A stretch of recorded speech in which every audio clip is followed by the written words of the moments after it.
Welcome to Business Coaching Secrets with Karl, Bryan. If you want to attract new high-end coaching clients, fill live events, and build a wildly profitable coaching practice where business owners pay, stay, and refer, you've come to the right place. In this podcast, Karl provides his keys to the kingdom for finding and signing high-paying clients and building the coaching business of your dreams. Here we go. Ladies and gentlemen, boys and girls, coaches around the world, welcome to another episode of Business Coaching Secrets. It's your boy, the Road Dog, with none other than the man, the myth. Is it T-foil legend? I got to do my research here. Shoots. What is that thing that you keep writing about? What is it? Electric, dude. Come on, E-foil. Elon Musk. What am I talking about? E-foil, electric. Anywho, the shark exploring, dolphin swimming friend, Karl Bryan shoots. There it is. I got to do my research on this. Like I was just telling you, there was an article about these things because it's becoming pretty popular up here too. Yeah. Oh man, it will become more and more popular. It is fun. So anybody listening, if you haven't had a crack on an e-foil, and then there's also a jet surf, by the way. So jet surf is like a surfboard. So you need really calm water, which I'm on the ocean here, so calm. But we do have ridiculous. We get a big reef, so we do get calmer waters than you'd normally see in an ocean. But it's got to have no wind whatsoever. And then an e-foil, you're kind of up and down, and it's a very different experience. So anybody hasn't tried it, have a crack. It's very addictive and an insane amount of fun. I love it. I love it. There you go. Listen, I'm pumped because last week on the last episode we discussed goal setting. It was I still have the sheet in front of me here, dude. Like the most pathetic goal setting you have ever seen in your entire life. I'm looking at it right now. And this is from, I want to say, hang on. Oh geez, yeah, this would have been when I was 35 shoots. So, like it's yesterday, last week. 100% last week. Yep. Let's roll with that. But I'm looking at how the things I wrote down is just like, these are pathetic. Like there's nothing. Complete the CFP course. Key activities to achieve. Well, that I kind of crushed because just do the 2 remaining courses. Like that's pretty, and do the big exam. My reward shoots. You ready for this? Here's my big North Star. You ready for my reward? I have a CFP designation. Wow. Tell me, how are you not inspired of achieving that? Like, okay. So you want to kind of get into this because I have a feeling that in order to achieve anything, whether it's, if it's you're setting a quarterly or an annual target or wanting to achieve anything, I have a feeling that your reward needs to be more of a bigger vision and have probably a little bit more feeling to it. What do you think? Possibly. Is that our segue? Want me to? Are we doing? Yeah. Well, how do you do it? Like if you're setting up a big goal or like there's something big that you want to achieve, right? Like what's the Karl Bryan method for you to just get stuff done? Yeah. And by the way, high five. I was going to remind you. We got into this. I was going to remind you, man. We got to answer that one from last week. So those listening week to week, they're going to be impressed here. Okay, so I don't know. It's not like I've got the Karl Bryan method, but I've got what others significantly smarter, better looking, and successful than myself would do and say and frame. I tell you to start where you are, use what you have. What's the third one? Start where you are, use what you have, do what you can. That's it. Start where you are, use what you have, do what you can. There's like a frame. In other words, don't be too grandiose. Don't get, too far ahead of yourself. But you got to define, and let's call it a North Star, like a bigger, like you're talking about a designation there, right? You're right. That's not going to inspire, too many for sure. So you really, you got to be able to define it with anything in life. I think that the biggest problem you have is deciding what you want and then actually writing it down and making it clear and making it concise and defining it. So what is it? And it must be unique to you, right? Like Road Dog, yours needs to be unique to you. Mine would need to be unique to me, and anybody listening, it's got to be unique to you. Otherwise, what ends up happening is a little thing called self-sabotage, which you might have heard of. So common. So, somebody who really wants a family is deciding that they want to be super duper rich, and then they build this company that keeps them, or they get this job where they're working 60 to 70 hours a week. And what do? They light it on fire. Do they do it consciously? No, they do it subconsciously. They self-sabotage, right? And that goal, it can't be something lame. Like we've said this for years, but 10 grand a month. Look, I get it. I know that's what you want. I get how that makes sense, but it's just so lame that every time you get told to F off on a phone call, every time you have a bad day, every time, your wife questions how much money you're making, or your husband questions how much your money making, that goal will not allow you to get over the speed bump. So you end up just kind of throwing in the towel, right? So anyway, solution, you got to make it an impact goal, right? You got to make it about them as opposed to making it about you. And I would also dare say the bigger you can make it, with fear of getting you out too far over your skis, a big vision for yourself and your company. Well, let me give you an example. Okay, so Facebook, their North Star was, does it help us grow? So you went to Zuckerberg and you had an idea, and he would say, does it help us grow? And if the answer was yes, you might get another meeting.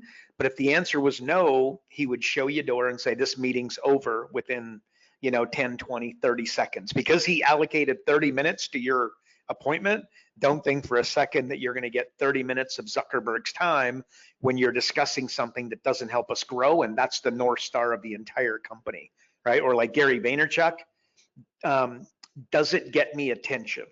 So if you got a room with 100 people and I've got a room with 1,000 people and we're both on the same day, which one is he coming to? You'd be right. And by the way, if I got a room of 1,000 people and then somebody else has a room of 10,000 people, which room is he going to go to? The 10,000. You'd be correct, right? So again, does it get us attention? And think of attention as eyeballs and earlobes. That's what he's effectively looking for. And by the way, by results, what he will show you is that your event with 10,000 people is great, but he can get on YouTube and get 100,000 viewers. So where does he spend an enormous amount of time? On social media. But at the end of the day, he's got that North Star. Does it get me attention? And then there's Amazon. Read the book, The Everything Store, right? The name of the book it's not by Jeff Bezos, but it's about Jeff Bezos and the journey of Amazon. That's what they call it, The Everything Store. And again, if you read letters to shareholders that Jeff Bezos put out, I believe 1997 was the first one, right? And again, he basically, it's just unbelievable how he defined the game plan so early on, and then you saw it come together through the letters to shareholders. That was his way of clearly defining what it is that he ultimately was trying to build. And again, he started with books and CDs because they were easy to mail. And attractive and popular items, but easy to mail was a big thing. And his goal was to become the everything store, and he did that. Or what are some other ones? We've talked about these in the past. Microsoft, what is theirs? A computer on every desk and a computer in every home, a computer in every desk and in every home, right? So that's Microsoft. You could imagine, and that sounds so obvious now, and you're probably listening to this and you've got a computer, well, in your pocket, you might be holding it in your hand, right? So it sounds so obvious now, a computer on every desk and in every home, but when they came up with that North Star, that vision, that monster vision for the company, look, that was outlandish. That was like, Henry Ford saying that everybody was going to own a car, right? And again, if you asked them what they wanted, they would say a faster horse, right?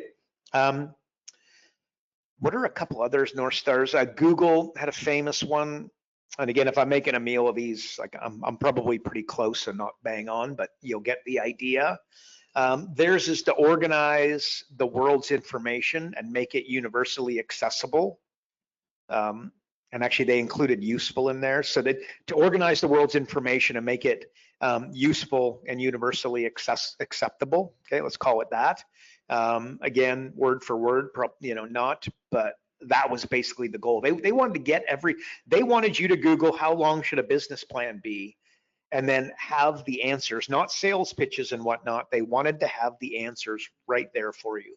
And again, if you went to do a Google search 15 years ago, 10 years ago, 5 years ago, and then today, you'll see that it's got a little bit better, a little bit better, a little bit better, a little bit better, a little bit better, and it compounded. So if you Google something today, and no doubt you know this instinctively without experimenting, but it's like unbelievably accurate what it will give you, right? So anyway, so that, and again, that was their vision, and that was their North Star. That was, you could call it a goal, but it was much more than a goal. It was a North Star. You're trying to get a meeting, and it's like, does this help us get the world's information into a tighter, more accessible, useful format? And if the answer was yes, you'd get a meeting. If the answer was no, your 30-minute block, your 15-minute block, your time with the heavyweights, upper management would be short. And they didn't allow you to keep the 15 minutes, keep the 30 minutes, keep the hour, because that was on the calendar.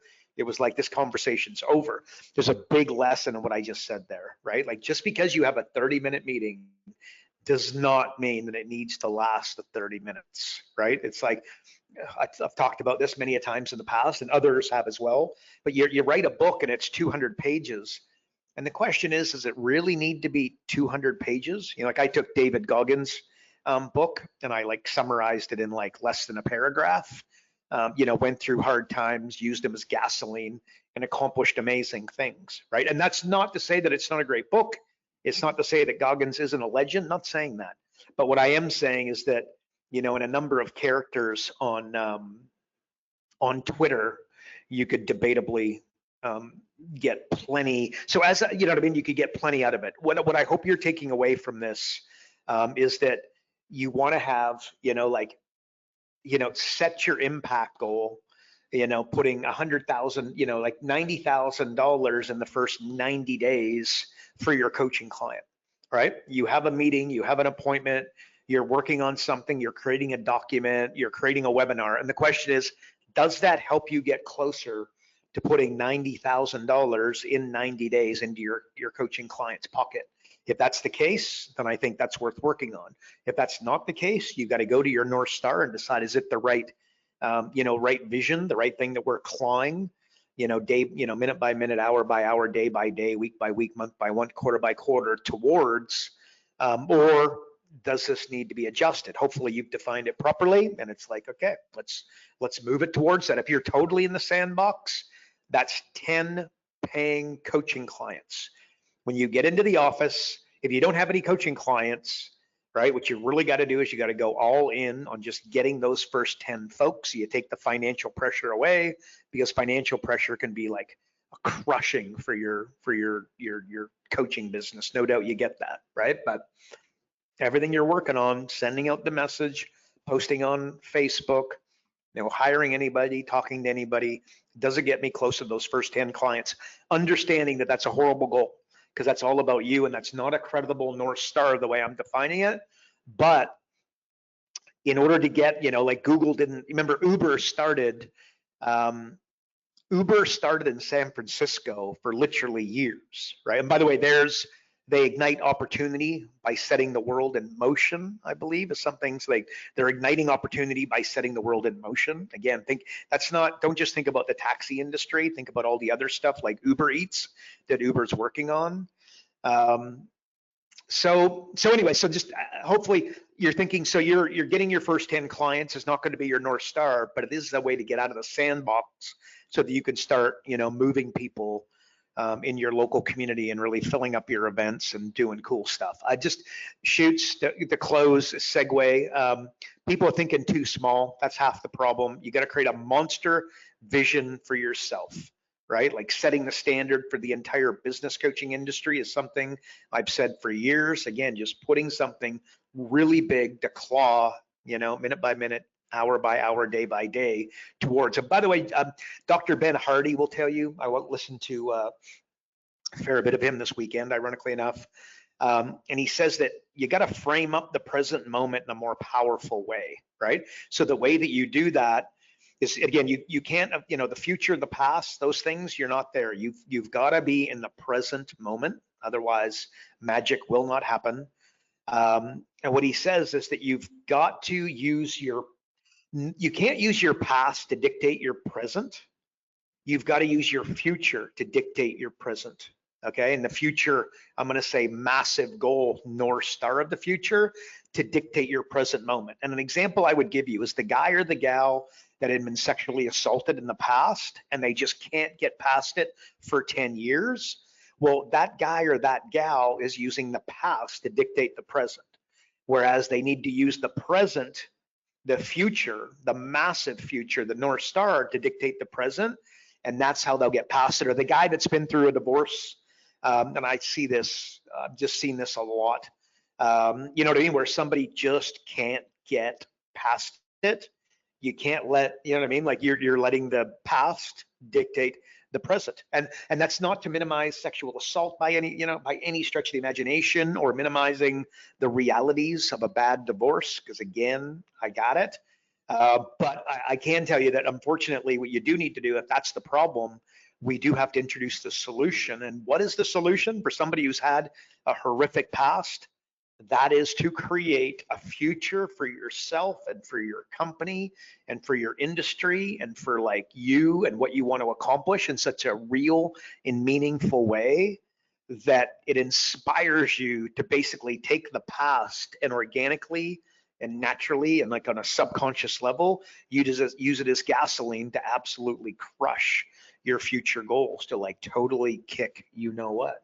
So anyway, so I believe what I'm describing and what I listened to on the weekend from Ben Hardy is like really, really powerful, right? Where you're not using, because instinctively, I promise you, you probably know this, but you are using your past to dictate your present.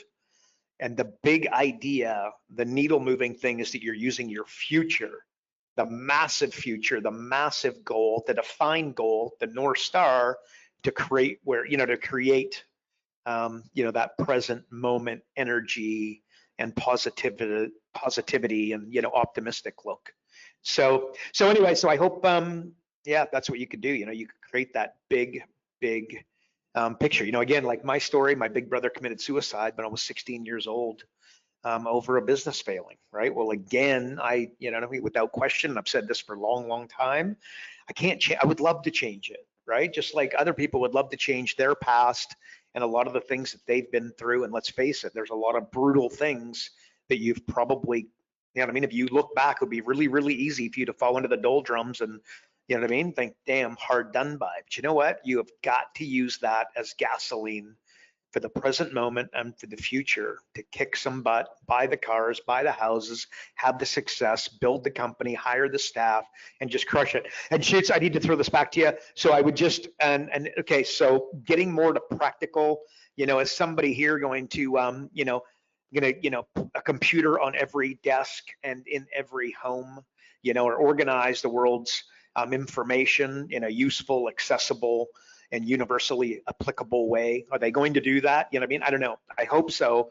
Let's assume we got to get into the sandbox a little more, and we need to be realistic with your coaching clients and with you and with Road Dogg and myself. And that would be for your coaching client paying you $3,000 a month, 36 grand a year. Create a 25-year plan, a 10-year plan, a 5-year plan, a 3-year plan, a 1-year plan, a 9-month plan, 6-month plan, 3-month plan, 1-month plan, 1-week plan. Okay, and then the question, do they all coalesce? Do they all rhyme? Does your 1-week plan and vision, I might have said 25-year vision, 10-year vision, 5-year vision, etc. Does the vision and the action plan for this week get you closer in this minute, in this hour, in this day, in this week, month, quarter, year, get us closer to that 25-year vision, right? They need to rhyme, they need to coalesce. Right. So, and an example, and one that Road Dogg and I have talked about, like having so if you're a business coach, what should it be? What could it be?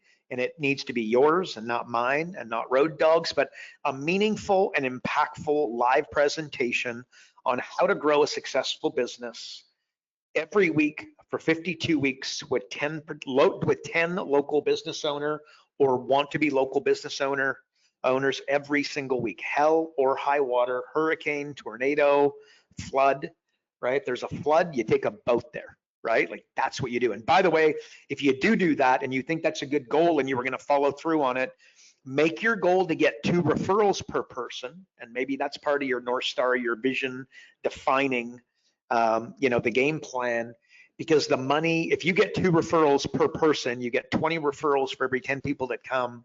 I'm going to tell you that the appointments, the coaching clients, the money, the retention, your coaching skills will go in the right direction. Just picture the graph that goes, up and to the right.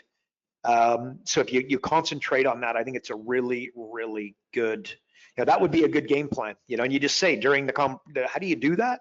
During the presentation, I would always say the ultimate compliment, the ultimate thank you is to get 2, is that you leave me 2 referrals before you leave here today. So I plant that seed multiple times through my presentation. And then I get to the end and say, remember, I told you the ultimate compliment, the ultimate thank you, the ultimate way to, pay me back for anything that I've done here today or any, goal setting, time management, market dominating position magic that I've delivered here for you, because I've really tried to deliver at the highest level. And I hope you agree, is to leave me 2 referrals. Well, sometimes they do, sometimes they don't. Often they leave 5 or 10. That is the way to do it. And your lead generation problems go away. Do they go away instantly? Do they go away tomorrow? No. But over the course of 12 months, you do that, you're bloody laughing. So shoots, North Star, possibly a little bit long-winded, but I think that's what everybody should be framing up. That's the way I think they should be thinking about their goals and their, just creating that North Star, because remember, yes is a responsibility, no is a decision. By having a North Star of does it help us grow, does it get us attention, makes it so much easier for you to know if there's something that you should be working on throughout the day, right? So that's my answer, Shoots. How'd I do? What do you think? So I got 3 things out of that. First off, you used a coalesce. Like, do you even know what that word means? Like that's a big word for KB right out of the gates. First one too. That's impressive, Shoots. It's impressive. So I'm going to leave that one alone, and I'm not going to ask you to spell it either. Yeah, no, I was just going to say that. Don't ask me to spell it because I can't. Thank you. Keep going. Interesting when you talk about the 2 referrals, right? And I just want to just back that up for a second, because it's one thing to say, I'm going to do a presentation every week. Okay, that's cool, and you'll do well. I'm going to do a presentation and I'm going to get everyone to give me 2 referrals each. Like, just think of now, it's like your whole mindset shifts, because it's like, how much freaking value do I need to deliver now? Like, how much do I need to impress these people, right? And again, just to back this up for a second, we're talking free events here, or maybe you do charge. Maybe you charge a small amount for people to attend your events, which that's cool. That's a low barrier to entry. It's not like you're asking for this a referral to a $1,500 a month contract or anything like that. You're asking for, it's like, hey, did you find value? Cool. Who do you know that that this, they need to see this as well, that they would get value from this?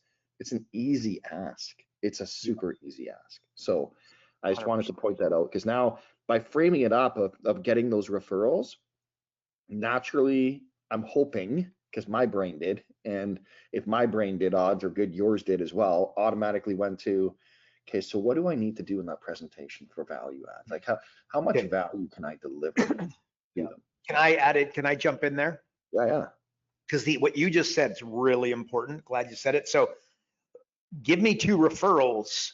I'm not going to sell them anything. I don't have anything from them to buy. I am going to invite them to the exact same presentation that you just came to. And I'm going to deliver similar, You know what I mean? Similar, you know what I mean? Content with possibly a couple of different stories added in, a couple different jokes, although really good chance they'll see the same jokes or hear the same jokes. Hopefully they'll laugh too. But you know what I mean? Like, so all they're getting invited to, all that you're offering a referral for is for somebody who wants to start a business, who's already got a business looking to take it to the next level. We're looking for you to add those, but I'm not going to call and sell them something, just so you know. That's an important, because that breaks the barrier, right? It's like, oh no, you know, what if they call and they get sold something expensive? So I always frame that up. And by the way, I would always feed people. That's the other thing. And so I will buy them breakfast as well, is the way that I say it. So anyways, little add-on. I think that's important because the referrals, it's killer. I love it. Like, it's these small details, right? And I was just gonna say, the yellow form, the yellow sheet, right? Like, that's one thing you and I did. Like, it was, and the thing that was so interesting to me is, again, we're talking smaller events, right? But you know, you had, so just to give everyone context here, so when we were doing our event, Karl was really clear on, you've got to have the referral and the meeting request form. And it was not just like a piece of paper, it was thick cardboard. Like, it was, cardboard stock, right? Like, and it was, so it felt different, it was heavier, like it was different. But just can you just like tell the people like how you literally are telling people and instructing them? Like, this is a psychology 101 right here, right? Okay. Yeah. NLP. So at the end of, like, they all get, you know, somebody's there helping me and I get them to, you know, hand out the forms. I found, and again, okay, so let's just, okay, so you could give them, like, they should have a workbook. Hope, like, we have a program, Local Legends, and we provide you like a killer, but there's a 50-page workbook. And then there's, I think, like a 10-page workbook. So you can choose, you could have no workbook if you wanted, but I'm just going to tell you, your results will be way better. You could put what we call the yellow card in with the workbook, but it's going to work better because then what do? They see the yellow card and now they know what's coming. Okay, so that hurts your conversions. Okay, so you end of the presentation. Oh, Lucy, Dave, you know, could you pass out the yellow cards, right? Or again, I'm on my own. I just go to the first person in the front left and say, can you know, there's 10 of them. There's 10 people in the room. I got 10 yellow cards. I say, could you just move these along, please? Right? Okay, so there's that. And now everybody's got one. And I pick it, I go, can you grab the yellow form for me? And then because I have one too, the yellow card. I grab the yellow card, take your pen, and then I grab the pen. And then I start writing like my name. I go, so what I want you to do is I want you to fill this out. And I effectively start filling it out from the front of the room. And of course, I don't have, you know, I'm kind of doing it in the air, but I've got my yellow form up and they can see me writing it down. So what I want you to write your name here.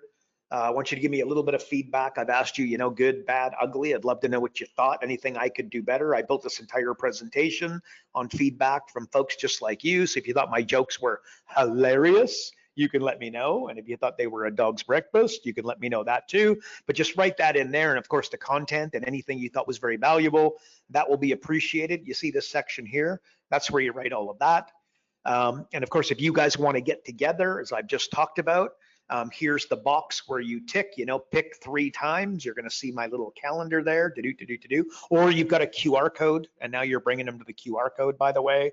Don't want to confuse this. But basically, you know, put the check boxes, and then at the bottom, remember I mentioned to you the ultimate compliment, the ultimate compliment, the ultimate thank you for today's breakfast and the information and everything we went over. I've done my best not to hold back in any way, so you should be able to go to your business today and start making more money by this afternoon. I hope you've all got that from this. So if you feel like you know somebody who also should come along to one of these presentations, I run them every Tuesday at this exact same spot at this exact same time. So if you could refer a couple others, I would super appreciate it. But remember, I'm not going to sell them anything. All I'm going to do is invite them down. I'm going to buy them breakfast just like I bought you breakfast. And I will give them a very similar presentation to what you just saw. So there you go. So that's basically what I do. But I grab the yellow card, I grab the pen, I start filling it out. I get them to start filling it out. And you made the point as well of, like, if there's always going to be 1 or 2 that don't want to do it. And then you just sort of like you almost call them out and be like, okay, so this is where you put your name. So write your name. Like you're telling them specifically, this is okay. So write down your first name here. Looking at them like total, like dominant, you know what I mean? Not dominant. Dominance is the wrong word, but like authority, right? Again, you are the doctor in the white jacket with the stethoscope around your neck, right? You're telling them what to do and they're doing it. You just put on a good show, a great presentation.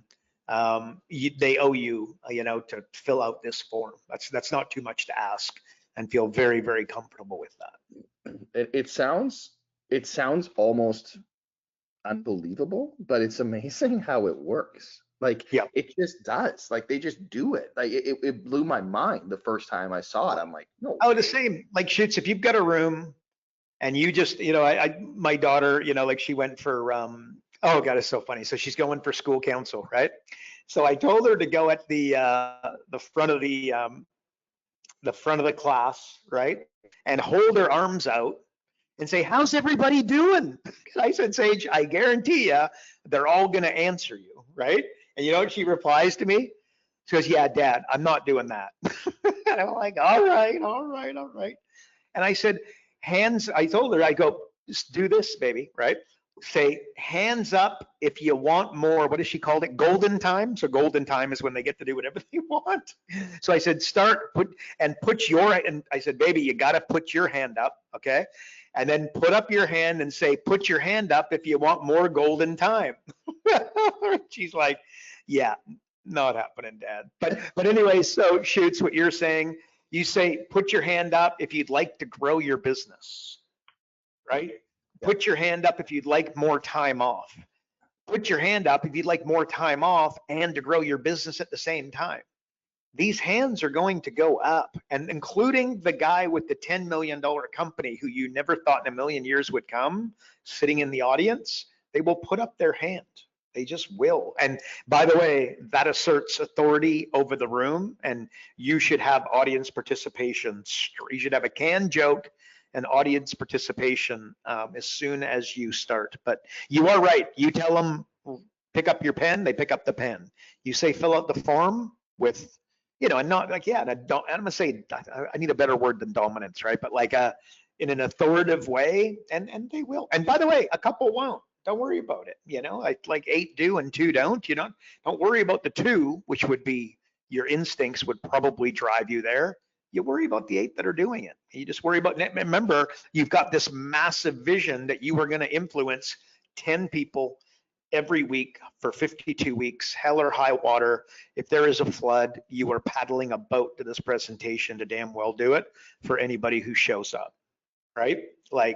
So you don't worry about the 2 that don't fill out the form. You don't worry. There's going to be somebody who's going to say, "I've heard it all before. I don't like your delivery." I had a guy say, "I licked my lips too much." And I'm like, what? You know what I mean? Like, oh, dude, I'm sick, by the way, and I'm still freaking here, dude. Right? But anyways, thank you. But yeah, my lips too much. Why is he staring at your lips so much? Yeah, that's what I should have. Hey, that's sort of interesting. Okay. One last thing I wanted to ask you, and because you talked about things needing to coalesce.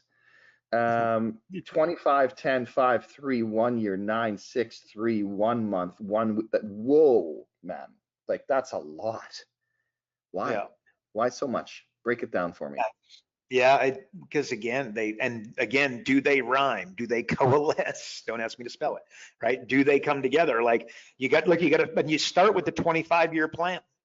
Okay, if you're going to get there in 25 years, what's going to look like in 10 years? What's it going to look like in 5 years, in 3 years, in 1 year, in 9 months, 6 months, 3 months, 1 month, and then 1 week? Like you put together that plan with your client, and I got to tell you, they will. And remember, the hardest thing in the world to do is define what you want. Right? Well, it's the same for them. So this is a cheat code for getting there. And it doesn't need to be amazing. No, what's really important is probably the 1 week, the 3 month, and the 25 year, frankly. But yeah, that's why, man, it's going to be significantly more detailed than the 1 week or the 25-year plan that most others are doing. And they're not even doing that, Shoots, right? They're They don't have their goals written down. And if they have a goal, it's to make $1 million gross revenues this year, which is stupid. Like it's just a stupid goal because you could do it and lose money, and that's not a good idea. So Do you think, Karl, though, when you're doing these big sort of goals, right? Like, or these 25, let's just say 10-year, whatever, it's not just business though, is it? Like, are you just focusing on business? Or are you also then saying, now that your business is here, this is, talking about the lifestyle, like, are you putting any of that in there as well, or no? Okay, good question. Answer, not really for what I'm defining here. Like this is a vision for their, like, a computer on every desk and in every home, right? So unfortunately, if you're going to accomplish that, I got bad news, but you're doing 70-hour weeks. And if you're not doing a 70-hour week, you're doing an 80-hour week, if you know what I mean, right? So not in any way suggesting that this is not the hustle and grind show. Again, Road Dog and I not into that. That said, you got to work your butt off if you want to get there, but not really, no. That does need to be factored into it, because if you build a plan that they aren't spiritually aligned with, can't believe I just said that. I don't think it's not what I'm trying to say, but that's the essence of what I'm trying to bring across. They will self-sabotage it, right? So yeah, the vision for the business, I'm talking impact, again, a computer on every desk and in every home. Well, what you do is you'd work out, what companies are going to buy and who are you going to have contracts with, and how far along from that goal would you be in 10 years? And then if you have that, you'd be there in 5 years. You know what I mean? So this is more, business related. Like, does it get me attention? You know what I mean? Like Gary Vaynerchuk wasn't worried about time with his kids, which he'll well and truly tell you that, right? Like he was into quality time, not quantity time with his kids, or at least that's what I well and truly understood it to be. You guys tell me, follow him, and you take from his lessons. And by the way, he's been going for I've been following Gary Vaynerchuk for a decade, right? So what he's saying today, which frankly, I'm not 100% clear, I think got a lot to do with happiness, I've noticed, but what he was saying 10 years ago, very, very different. But when you are saying, does it get me attention as your North Star, there's not a lot of, there's not a lot of, taking weeks off at a time built into that.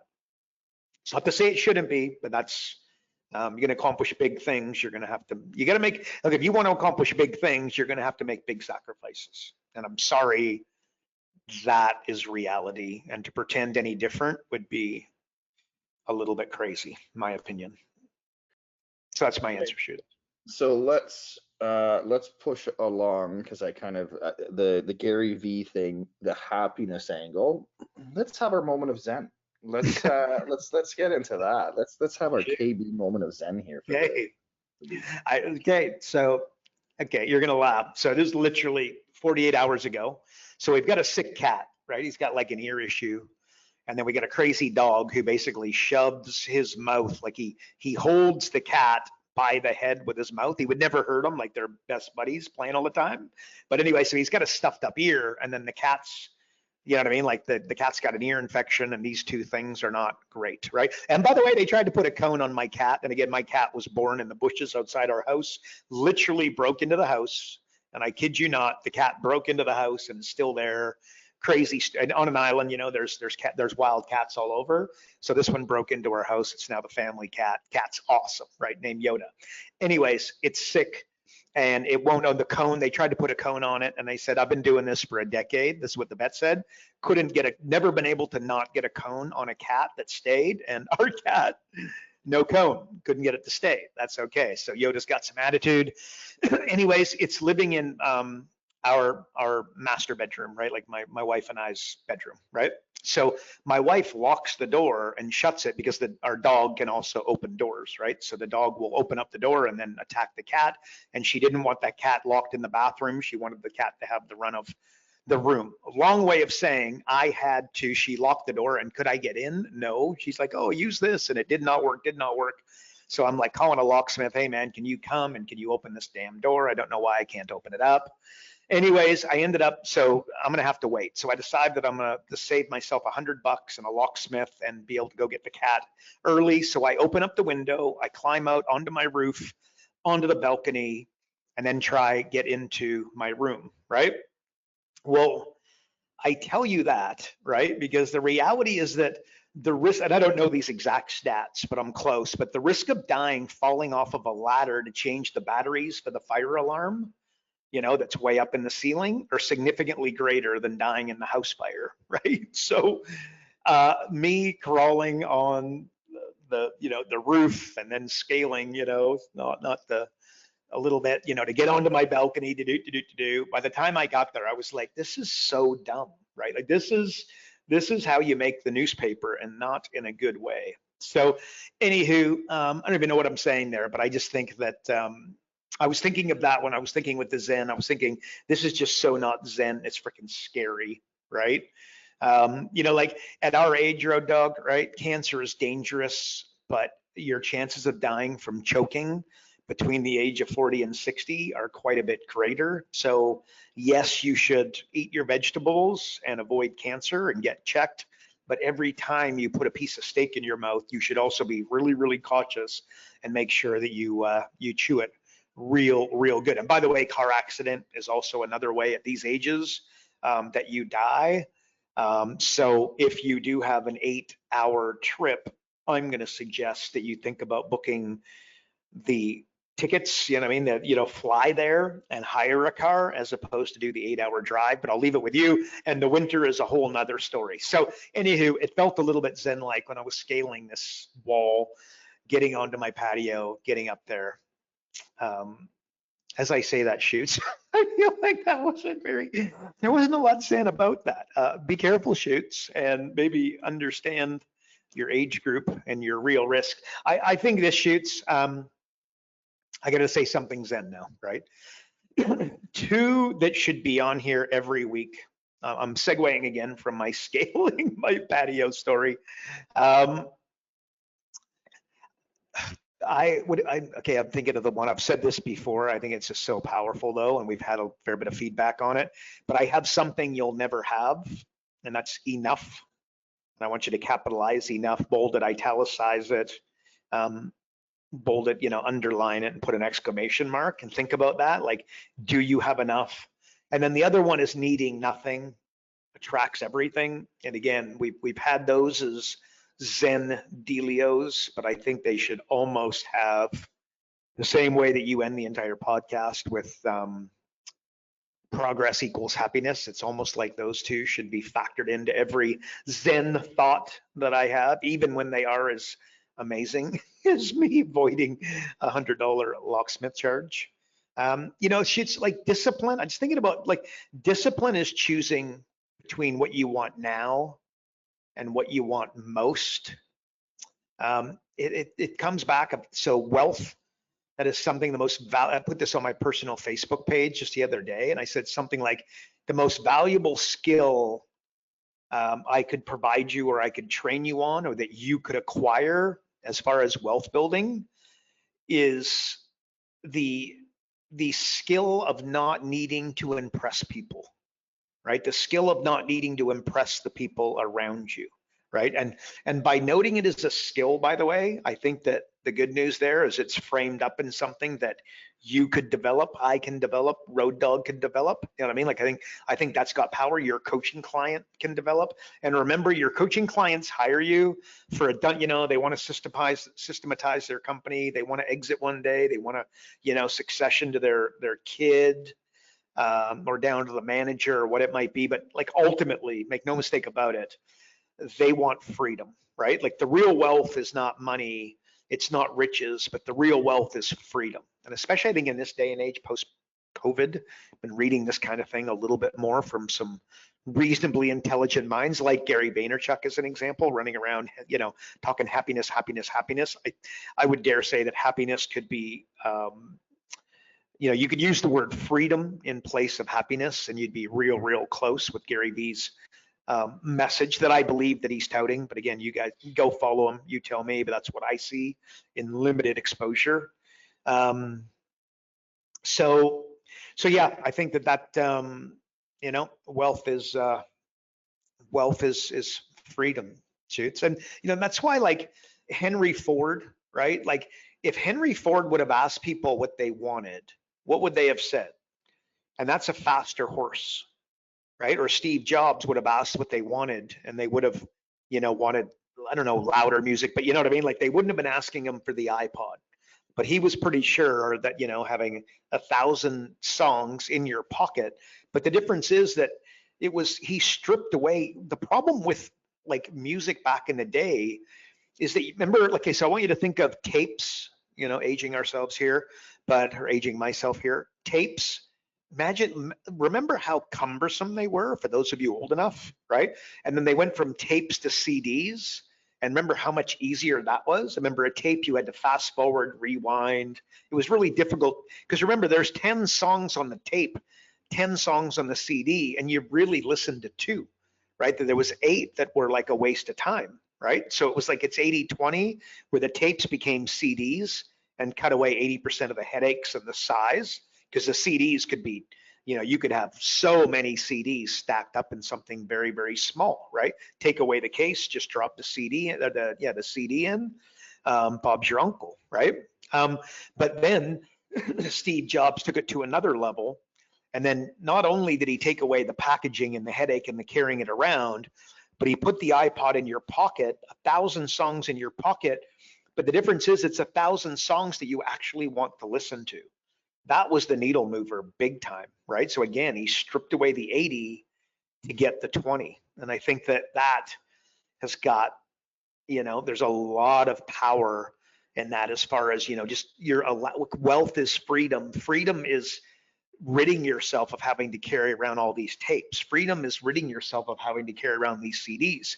Ridding your, free wealth and freedom is being able to pull out your iPod and going to song 83, 183, 483, 983 at the turn of a dial, and flicking your thumb around, right? And on the 80-20 thing, and again, I want you to think of, I bet you're thinking about writing a book. And I'm going to challenge you that rather than, which is a great idea, but rather than write the 200-page book, what could you write a 10-page book? And I'm going to say that, and maybe 10 is, maybe it needs to be 50 pages, maybe it needs to be 25. I know what the right number is there, but I know for a fact that I'll go to read a book, and I don't get too far into it until I can, like, one of the first things I'll do when I get a book is I read the table of contents. And frankly, there's a good chance in the table of contents I can get a good idea as to what the book is about, how valuable it is. I can often take a couple of really awesome nuggets away and just shut the book and kind of move on. That might sound a little bit that might not be quite as accurate as I'm trying to put it, but I will tell you that I can go to Twitter, go to X, whatever we call it nowadays, and I can see something very tight, very short, and very impactful. And think of you know what I mean? And then there's 3 tweets, you know what I mean? Like 10 tweets, boom, like a little tweet storm. And I can get so much value out of that. And I dare say that sometimes more value that I can out of the 200-page book. And what am I saying? When you have a 1-hour call with your coaching client, there is a debate to say that you could get more value in a 15-minute call. 15 meaningful moments, sending them away to do something. Like one of the things I used to do when I was coaching a client is that I knew they had to call the staff member, they had to call the staff member, they had to call the staff member. What did they do? They didn't call the staff member. I would get on the phone, 10 minutes, talk strategy, say, hang up with me. You've only got 10 minutes with the staff member. Don't make it long. Don't drag it out. Call me back in 10 minutes, make the call.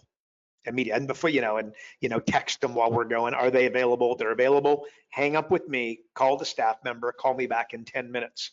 So it actually became almost like, you know what I mean? Like it's an action call over a coaching call a lot of the time. Like it was just bloody well do it. Like if you think about this, your clients are already busy, right? Like we've got a challenge that it's a case study challenge coming up. And by the way, if you haven't joined, you got to join. I guarantee it's going to be fabulous. One of the things we're doing is all of our clients know that they need to workshop how to help the restaurant, the chiropractor, the butcher, baker, candlestick maker. They know that because we tell them. But do they do it? And the answer is often not. Well, what we are going to do is we're going to get everybody together for 7 days straight. And at the end of 7 days, they are going to have a bulletproof case study, tactical, steps, strategic framework that they're going to be able to walk into any restaurant, dentist, butcher, baker, candlestick maker, deploy this case study and this framework and not what we have come up with, what they have come up with following our instruction and the inspiration from the other participants in the group. And they're going to be bloody dangerous. And again, there are going to be I guarantee it, there's going to be a lot of coaching clients gotten out of that, right? What we're doing is we're workshopping. It's an 80-20 thing is what I'm trying to get at. It's where we're going to be able to take, rather than having long, elongated, time span to be able to pull off X, Y, Z, in 7 days, they are going to have a framework, an asset is the way that I sell it or describe it or frame it. They're going to have an asset and assets appreciate over time. That's a good thing. They're going to have an asset that they are going to be able to make money off of for a very, very long time to come. So anyways, shoots, that's my the Zen. Is that all Zen? There you go. I would have loved to have seen you climbing. Like, dude, so first off, like, there's so many ways I can go with this. It's kind of ridiculous, actually, because all I'm thinking of, if you're scaling this wall, you're probably got Mission Impossible theme in your head. Yeah, Ethan Hawke. Like, it's all happening. Yes. Well, the one thing you do have in common with Tom, your height. You guys have the same height, right? So that's exciting. That's cool. Risky business shoots. You can't say Tom Cruise and not say risky business. One of the greatest movie. Oh my God, that movie. Oh, that was awesome, dude. What a stud. Well, it's interesting you're talking about cassette tapes, because I'm like, geez, I wonder how many mixtapes KB made for like girlfriends in high school. Like, I'm sure there's plenty of mixtapes. I wonder what your number one go-to song was consistently that when you created a mixtape. Like, there would have been. Want me to tell you? You want to laugh? Yes. Oh, okay. I had an infatuation with Madonna, like an unhealthy infatuation. And the song "Crazy for You," I was convinced, honest to goodness, I suffer from a little overconfidence. And honest to goodness, my wife will tell you, I was convinced that I was going to marry Madonna. Oh. I'm not kidding. And I was aware of the age gap, and I did not care, and I was like all about it. Well, I can tell you this in all confidence. I think right now you've done very well for yourself there, Shoots. And you take a look at Madonna these days, and I think you'd be pretty happy with your decisions as well. I'm just putting that out there. I wanted to just like, for the moment of Zen here, and then to tie it also back into setting your goals and doing all of that. And I want to get your thought on this, but you mentioned Gary Vee and happiness a few times, and you mentioned freedom. I would say, wait for it, those two coalesce. There you go, Shoots. Oh, mic drop, ladies and gentlemen. Well, when you look at that, everybody's definition of happiness or freedom, like, let's just pick happiness as the word, right? Everyone's definition of happiness is going to look different. And I would just challenge everybody to go, what does happiness look like for me? And really keep that in mind as you're building out your business, your coaching business, because if you don't absolutely love it, you're going to struggle. And I just think that is, you gotta, like, we all do this to help people and to help their families and to have a greater impact. And I think that's a feeling of happiness for me, is when people they see the value of what I'm adding. And then I also get a tremendous amount of happiness when they actually frickin' implement what I say. Right. So I think that's a good one there. What do you think of that? I would look, what you just did is you defined something, I'd follow that. Progress equals happiness. You feel progress, you feel other people's progress. Yeah. And that feels amazing to you, right? But yeah, that's you got to define it. You know what I mean? And I also look Charlie Munger was here, the late great Charlie Munger. He just say, if you want to be significantly happier, significantly diminish, these are my words, not his, but diminish your expectations. The secret to happiness is low expectations. Low expectations. And then anything is just jam, right? Like remember, one of the greatest wealth skills I could give you is the ability to not want to impress anybody, right? Like again, just control your emotions. Like what could be, like I know the BMW is amazing, right? And the Mercedes is amazing, and et cetera. Or maybe it's the Lambo, the Ferrari, and it's the boat, and whatever it is, and the huge house, right? But what could be more satisfying and freeing, which I think freedom, happiness, right? Kind of hand in hand, than being able to just call your own shots from a time perspective. Like, hey, road dog, do this. And then your answer is no. And it's why, because I don't want to, and I don't have to. You know what I mean? And that, you know what I mean? And let's assume what I'm talking about is something in and around, work in a way to earn some dough. You know what I mean? Like, so saying no to the BMW is saying yes to a little bit of freedom. Saying no to the bigger house is saying no to a little bit of freedom. Why do you buy the bigger car? Why do you buy the better car? Why do you buy the higher level Mercedes, the higher level BMW, or the convertible sports car? Because I think that, truthfully, you're looking for status, you're driven by status. What is status?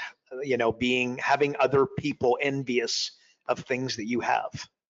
And by the way, I can tell you firsthand that they are significantly less envious than you would think before you have some of those things, but I'll just leave that for everybody else. And maybe I'm wrong, by the way, but okay, I got one last thing to share, Shoots, and this you are going to love this. I got this from a buddy of mine from Australia, and he got it from, I don't even know where, but money loves speed, wealth loves time, poverty loves indecision.